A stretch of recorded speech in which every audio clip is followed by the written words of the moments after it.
지금 국민이 가장 원하는 두 가지 개혁 의지가 있다면 첫 번째는 검찰 개혁에 대한 의지이고요. 두 번째는 언론 개혁에 대한 의지라고 보여집니다. 이것을 언제까지 여야의 협상 때문에 미룰 수만은 없다라고 하는 것이 민주당의 판단들이고요. 과연 야당이 검찰 개혁을 할 의지가 있는가라고 하는 것이 정말 의심스러운 국면이죠. 그러니까 공수처법을 통해서 최소한의 검찰의 무소불위의 권력을 제어할 수 있는 장치가 좀 필요하지 않겠습니까? 권력이라고 하는 거는 어떻게 분산시킬 것인가라고 하는 게 민주주의의 역사거든요.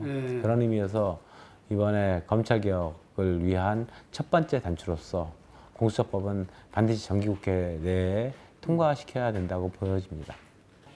그렇죠. 그러니까 이런 거지 않습니까? 선출된 권력과 임명된 권력이 있습니다. 대통령이라든가 국회라든가 이런 것들은 선출된 권력이죠. 대통령이 국민들이 대통령을 선출하고 그 선출된 권력에 의해서 검찰총장은 위임된 권력입니다. 그죠? 그러니까 임명된 권력. 그런데 임명된 권력이 무소불위의 권한을 갖는다라고 하는 것은 맞지 않는 거죠. 우리는 민주주의의 운영 원리상 그것은 이미 맞지 않는 상황이거든요. 그러면 어떻게 하면 이 검찰의 중립성을 보장하되 최소한의 무소불위의 권력을 막을 것인가라고 하는 제도적 장치는 필요하다라고 본 것이 공수처법이고요. 그것을 공수처법을 이번에 그래서 반드시 통과시켜야 되고, 윤석열 총장의 지금과 같은 행태, 이 검찰총장으로서의 정치적 중립성을 지킨다라고 누가 보고 있겠습니까? 뭐 조국 사태에서 보여지듯이 최근에 뭐 여러 사건들을 수사하고 이런 걸 보면은 오히려 정말 제가 한동안은 개가 주인을 무는 꼴이라고 하는 표현을 썼었는데, 그러니까 임명된 사람이 임명한 사람을, 그것도 임명한 사람은 단순하게 일반적인 사람이 아니고 국민에 의해서 대통령으로 선출된 사람인데 그 사람 임명된 권력을 선출된 권력을 이렇게 물고 있는 꼴이라고 보여져서 윤석열 총장이 정치를 사실상 대통령 출마 선언을 하고 정치를 하고 있는 거나 다름이 없는데요. 검찰총장의 위치라기보다는 정치인 윤석열의 모습에 가깝지 않는가 싶고, 그러려면 빨리 옷을 벗고 정치하는 게 맞겠죠. 여야 협치의 모습, 이제 국회라고 하는 공간이 가지는 의미가 대화와 타협의 공간이거든요. 그런 의미에서 항상 모든 것이 열려 있고, 거기에서 열린 공간에서 논의가 충분히 이루어지고, 그러면서 그 속에서 집단지성이 발휘되면서 진영 논리가 좀 없어지고, 이런 것이 이제 본래 국회가 가져야 될 모습이라고 보여져요. 그런데 최근에 이런 것들을 방해하는 요소들이 굉장히 많이 있는데, 여야 모두가 져야 될 공통의 문제 중에 하나라고 한다면은 진영 논리에 너무 빠져 있는 거 아니냐라고 하는 이런 모습이 보여진다면, 최소한의 의사 진행조차도 하려고 하지 않는 듯한 모습을 보일 때, 예를 들어 제가 1년 전에 원내수석 부대표를 할 때 언제는 본회의를 좀 하자, 언제는 뭘 하자라고 하는 의사일정 자체를 야당의 반대로 잡기가 힘들었습니다. 이때 어떻게 협치라고 하는 게 이루어질 수 있겠습니까?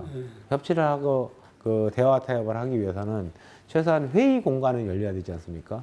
지금도 그런 모습들이 간혹 국회 내에 보이고 있는데요. 그나마 21대 국회 들어서는 약간은 20대 국회에 비해서는 훨씬 더 덜한 모습입니다. 낮은 수준이어서 워낙 의석수가 지금 민주당이 압도하다 보니까. 그래서 이제 그리고 이제 우리가 상임위원장을 대부분을 다 갖고 있다 보니까 예. 뭐 어떻게 그 야당 입장에서 막을 방법이 스스로가 없어져 버리는 측면들도 있는 거죠.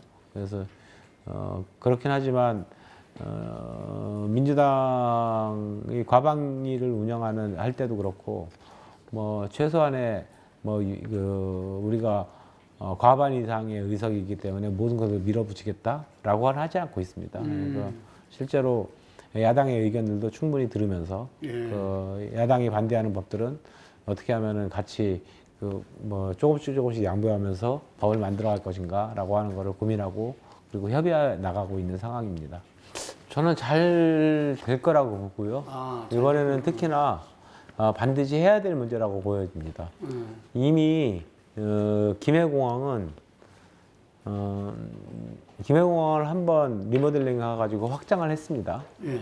그때 2010년대 중반 정도에 확장을 완료를 했는데 그 수요 예측을 잘못해가지고요.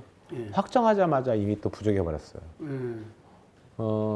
우리나라가 지금 관문공항이라고 하는 게 국제허브공항이라고 하는 게 인천공항 하나인데 그 하나 가지고 너무 부족하다. 그래서 인천공항도 이미 또 확장 계약을 또 잡고 있지 않습니까? 그래서 그런 허브공항이 2개 정도는 돼야 국제 물류를 소화할 수 있는 정도의 한국의 위상을 갖출 것이다라고 하는 거는 이미 교통 전문가들이 다 얘기를 하고 있는 거고요. 그래서 그러면 우리 해운항만의 가장 중심지로 전 세계에서 가장 중심지화되어 있는 그 부산을 중심으로 해서 또 하나의 제2허브공항이 필요한 거고요. 그래서 이번에는 단순하게 정치적인 문제를 떠나서 허브공항을 어떻게 제대로 구축해서 한국 부산이 세계 물류의 중심으로 거듭나게 할 것인가라고 하는 것을 고민해야 될 때라고 보여지고요. 이제 이미 김해공항이 흠결 없이 제대로 가고 있었다라고 한다면은 그냥 가면 되는 거였는데 애초에 김해공항에 대한 안정성 평가를 할 때 위에 이미 나무의 높이를 계산하지 않고 이미 거기 산을 갈아내야 된다라고 하는 이런 것들이 있었음에도 불구하고 그런 것들이 안전성 평가에 전혀 반영되지 않았거든요. 그래서 무엇보다 중요한 거는 생명의 문제고 안전의 문제인데 그런 문제가 이미 예측됐음에도 할 수 있었음에도 불구하고 아무런 검증 없이 김해공항이 성립이 되고 그리고 그래서 그것이 결국에는 총리실에서 구성된 안전성검증위원회에서 문제가 있다라고 하는 걸로 결론이 났으니 더 이상 그 문제는 이제 재론하지 말고 새로운 부산을 국제 물류의 중심으로 만들기 위한 새로운 건설을 시작할 때다 이렇게 보여집니다. 그러니까 상시 국감이 되려면 법안이 먼저 국회법이 개정이 돼야 되는 것이어서 지금은 여야 원내대표가 합의해서 지금 그 국감기간을 요거부터 여기까지 하자라고 하는 본회의를 거쳐서 본회의에서 전체 의원들이 이때부터 10월 1일부터 10월 30일까지 국감기간이다라고 하는 의결해서 국감이 치러집니다. 사실상 법을 만든 거나 마찬가지에 그 기간 동안은 이런 이제 방식이 그런 식으로 치러지고 있는데 상시국감을 하려면은 언제든지 국감을 할 수 있다. 상임위 의결로 할 수 있다. 이 정도의 내용이 들어가야지만 상시국감이 가능하거든요. 그러니까 그 법안이 통과되기 전에는 상시국감은 사실상의 말 그대로의 상시국감은 치러지는 거는 힘들다고 보여지고요. 그래서 국감의 실효성을 높이는 거는 상시국감이 되는 것이 훨씬 더 실효성은 높여질 것 같습니다. 상시국감을 통해서 우리가 이번에 예를 들어서 방통위에 대해서는 일주일간 7월 1일부터 7월 7일까지 일주일간 국감을 실시하겠다라고 했을 때 아니면 3월 1일부터 3월 30일까지 3월 1일부터 3월 7일까지 일주일간 실시한다라고 하면 정말 제대로 된 국감이 가능하지 않겠습니까? 하루만 하는 게 아니고. 그러니까. 네. 그래서 그렇게 되면은 훨씬 더 제대로 된 국정감사가 가능하리라고 보여지는데 그것은 어쨌든 법안이 통과돼야지만 가능한 부분이고요.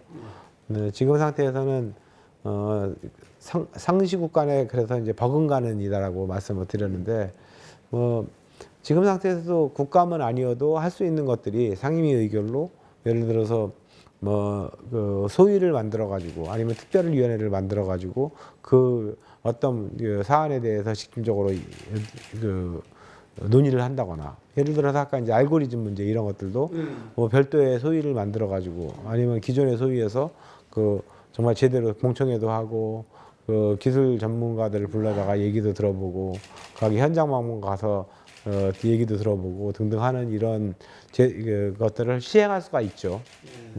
그러니까 청문회라든가 이런 것도 해볼 수 있고 그런 것들이 그래서 이제 좀 국회가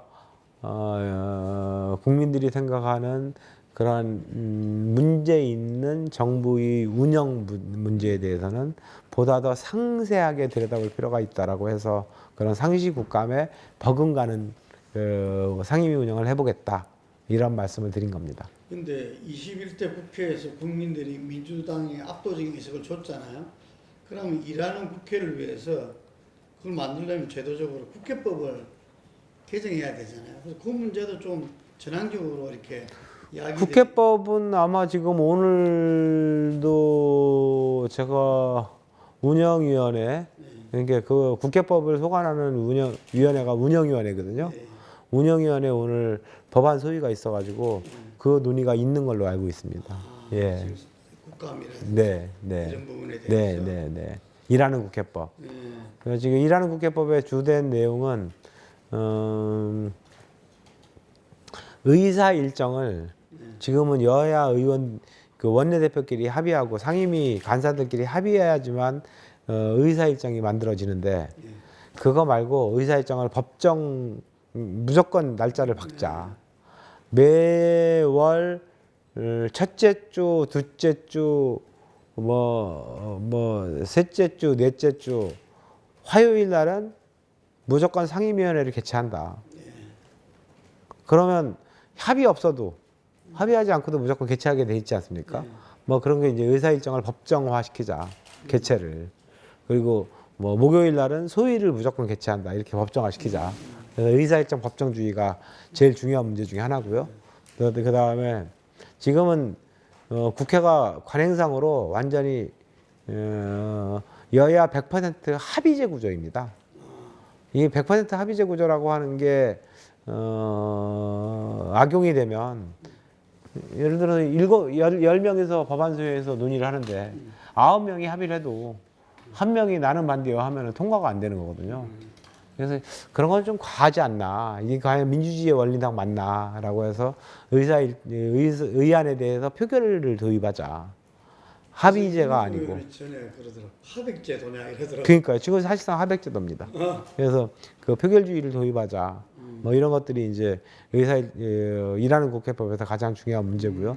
그리고 나머지 내용 중에는 상시국감이라든가 이런 것들이 이제 포함되어 있는 내용이 일하는 국회법입니다. 운영위에서 논의 논의 중에 있습니다. 네.